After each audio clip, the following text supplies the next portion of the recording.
Bem-vindos ao nosso canal, onde histórias ganham vida.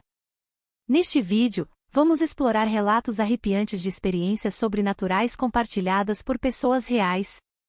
Prepare-se para mergulhar nas profundezas do desconhecido e sentir calafrios na espinha enquanto adentramos o mundo do inexplicável. Então, segure firme e esteja pronto para uma jornada de arrepiar os cabelos. Isso aconteceu há cerca de 4 anos, por volta de 2013, quando eu ainda residia na casa dos meus pais. Era noite e eu estava no quintal, uma parte coberta onde fica a área de lavagem e outra descoberta onde minha mãe costumava estender as roupas. Eu estava na parte descoberta, falando ao telefone, enquanto a noite se desenrolava tranquilamente. Em casa, apenas meu irmão estava presente, recolhido em seu quarto. Embora eu tivesse experimentado diversas situações inexplicáveis naquela casa, naquele momento não sentia medo e tudo parecia normal. No entanto, a ligação começou a falhar e, mesmo assim, continuei tentando até que a chamada caiu. Ao me virar para entrar em casa, deparei-me com uma visão aterradora. Sobre o telhado, na parte coberta do quintal, avistei uma criatura colossal com olhos vermelhos, brilhantes como faróis. Era uma figura completamente fora do comum, assemelhando-se a um enorme morcego ou uma gárgula. Sua coloração era totalmente negra, como uma sombra, e possuía aproximadamente 2,5 metros de altura, com uma envergadura de cerca de 2 metros, devido às suas enormes asas, semelhantes às de um morcego. Na ponta central de cada asa havia um pequeno chifre e a criatura, agachada como um cão, possuía 3 dedos em cada garra. Detalhes tão vívidos quanto assustadores, já que a criatura estava incrivelmente próxima de mim. Ao recuperar meus sentidos, fugi em desespero, parando apenas para fechar a grade da porta, temendo que a criatura pudesse me seguir ou entrar na casa. Enquanto trancava a grade, pude ouvir sons de algo se movendo sobre as telhas, seguindo em direção à casa ao lado. Pensei que a criatura estivesse se afastando e, por isso, fiquei imóvel, atenta aos acontecimentos. No entanto, o que ouvi em seguida foi o bater de asas e um grito estridente, o que foi suficiente para me impulsionar a correr para o quarto do meu irmão, tomada pelo pavor. Após alguns minutos, o sinal do meu celular retornou, embora curiosamente o celular do meu irmão, que compartilhava a mesma operadora, nunca tivesse perdido o sinal. Nos dias seguintes, compartilhei minha experiência com meu namorado, que também relatou ter presenciado algo estranho em casa, o que reforçou minha sensação de temor. Ao investigar, descobrimos arranhões escuros na parede da área de ventilação, próximo ao banheiro. Marcas que se assemelhavam a riscos de lápis, mas mais escuras e profundas. Embora tenha ficado assustada com a descoberta, optei por não comentar sobre os arranhões com mais ninguém, pois minha vida já estava repleta de relatos sobrenaturais e a história da criatura já parecia surreal o suficiente. No dia seguinte, os arranhões haviam desaparecido misteriosamente, e desde então, nunca mais testemunhei ou ouvi falar daquela criatura. Embora eu desconhecesse a lenda do Homem-Mariposa na época, recentemente assisti a um programa que relatava experiências sobrenaturais semelhantes, o que me fez refletir sobre a possibilidade de minha experiência ter alguma ligação com essa lenda. No entanto, a verdadeira natureza daquela criatura permanecerá um mistério para sempre, e jamais saberei ao certo o que estava sobre o telhado da minha casa naquela noite. No interior do Rio Grande do Sul, há cerca de 50 ou 60 anos, ocorreu um caso intrigante nas regiões conhecidas como Faxina, Pimenta e Cantagalo, cujos limites eram um tanto difusos na época. Nessas estradas rurais, onde veículos motorizados raramente transitavam, o principal meio de locomoção para os habitantes locais era o cavalo. Poucas pessoas deixavam a região, pois as viagens para a cidade eram longas e muitas vezes difíceis, devido à escassez de estradas pavimentadas. Os poucos momentos de lazer e socialização dos empregados das fazendas e sítios ocorriam em um bolicho local, onde podiam beber, conversar e ficar por dentro das novidades. Em uma tarde de domingo, nesse lugar, alguns homens se reuniram para uma bebida e uma partida de carteado. Entre eles, destacavam-se 2 indivíduos. Um deles era conhecido por sua pretensa coragem, mas também por sua tendência a exagerar nas histórias que contava. O outro, por sua vez, era mais reservado, evitando falar sobre si mesmo, mas conhecido por suas aventuras amorosas. Apesar das diferenças, os dois eram amigos.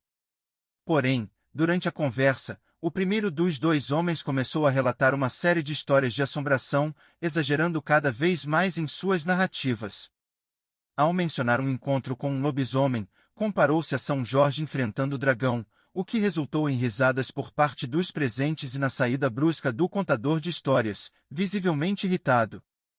O outro amigo, o Come Quieto, viu nisso uma oportunidade de pregar uma peça no primeiro. Ele decidiu assustá-lo na estrada próxima a uma porteira antiga, que era considerada mal assombrada. Enquanto o Gavola seguia pela estrada, o Come Quieto cortaria caminho pelo mato e o surpreenderia ao se esconder sobre a travessa da porteira, tirando-lhe o chapéu quando ele se aproximasse. No entanto, a brincadeira acabou tragicamente quando o Come Quieto foi encontrado morto no matagal, esfaqueado pelas costas enquanto se preparava para assustar o amigo. O episódio deixou todos os presentes chocados e especulando sobre a identidade do assassino. A porteira, onde o incidente ocorreu, permanece até hoje como um símbolo sombrio na região, deixada aberta como lembrança de um evento trágico e misterioso. A história serve como um lembrete dos perigos de brincar com o medo e do preço que se paga por subestimar as forças do desconhecido. O relato que vou contar aconteceu entre os anos de 1986 e 1989. Meus parentes moravam em uma área remota próxima a uma pequena cidade do interior, situada no sul do Brasil. Era um lugar isolado, rodeado por pastagens e bosques densos, com poucos vizinhos a quilômetros de distância.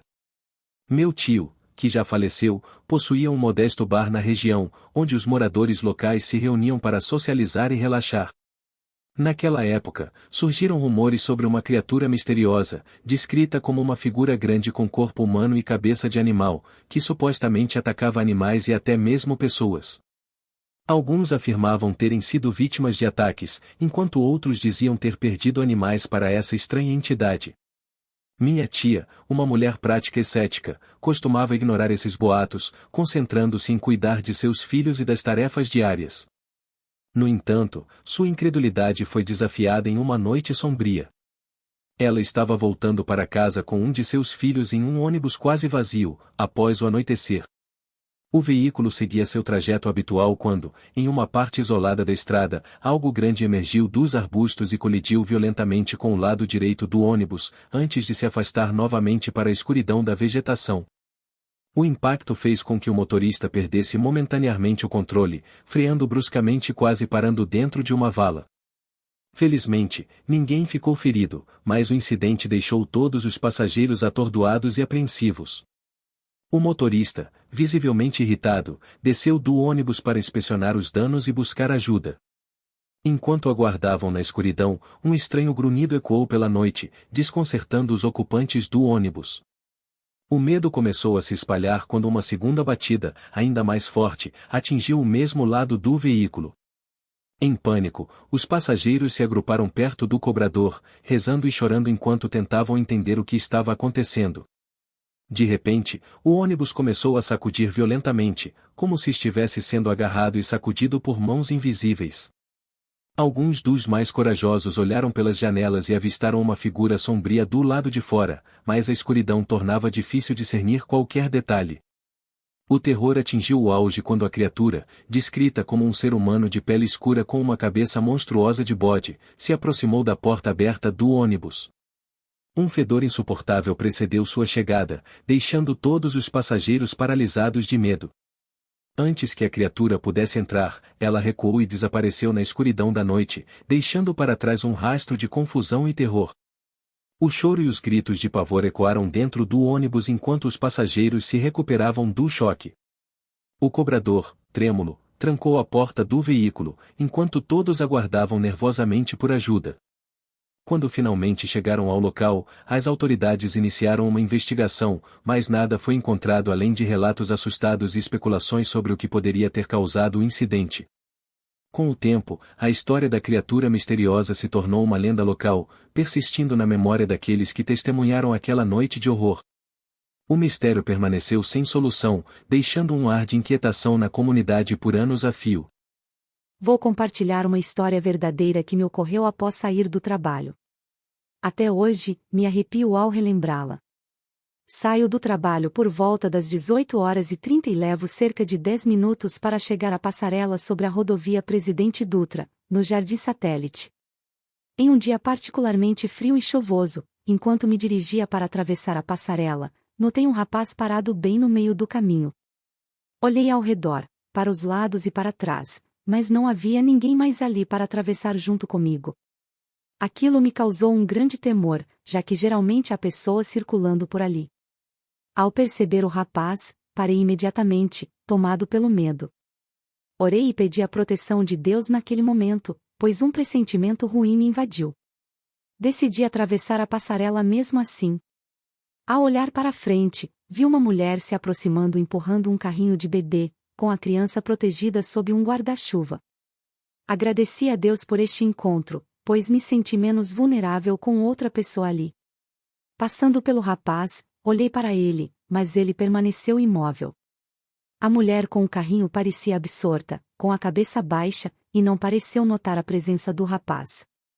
Decidi apressar o passo e, ao olhar para trás para verificar se a mulher tinha passado pelo rapaz, levei um susto. O rapaz ainda estava parado no mesmo lugar, mas a mulher com o carrinho desaparecera em questão de segundos. A cena toda me pareceu tão estranha e inexplicável.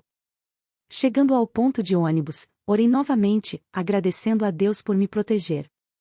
Senti que ele tinha enviado aquela mulher talvez para me proteger do rapaz. Até hoje, quando cruzo aquele mesmo lugar em dias frios e chuvosos, relembro nitidamente do que aconteceu naquele dia. A experiência permanece vívida em minha memória, mas agora, com o tempo, já não sinto mais medo.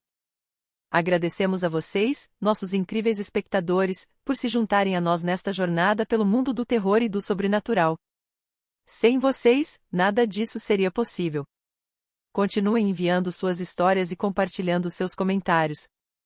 Não se esqueçam de deixar um like, se gostaram do vídeo, e se inscrever no canal para não perder os próximos episódios. Até a próxima, e que os seus sonhos sejam livres de pesadelos.